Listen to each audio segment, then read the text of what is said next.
have that type of richness. My richness is life, forever.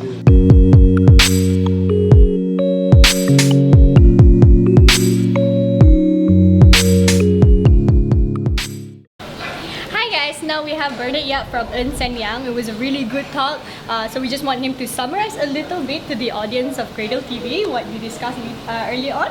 Okay, sure. Basically what I did was sharing to the participants in the audience the impact and the difference from a tax perspective.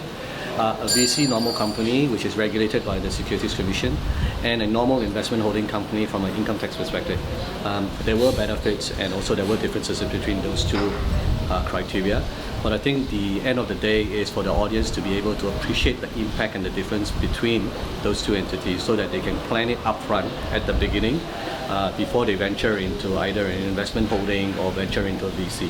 Okay, so can you just elaborate a little bit more on the benefits of being in the investment holding company as well as the VC company? Right.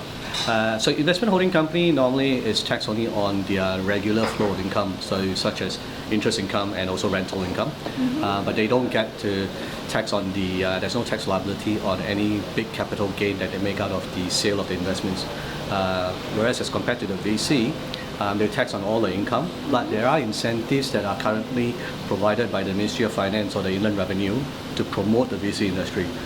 The challenging part, I think, for the participants is to make sure that they learn and appreciate the conditions in order to qualify for these incentives. Yeah, so that's what I did this morning, was actually running through the conditions and making sure that they plan it and they know what kind of criteria that needs to be put into their business plan or the way they do the things in order to enjoy the incentive. I think it's great now that we have incentives by the government and all that. That's why the population of VC company or the venture capitalists is increasing. What is your advice to the future venture capitalists? Okay. It's to the point where I think the ministry and the government appreciates that there were a lot of risk coming into VC because it's very new, it's greenfield, no one wants to come in at all. So we need this kind of incentive to promote and encourage them to come in.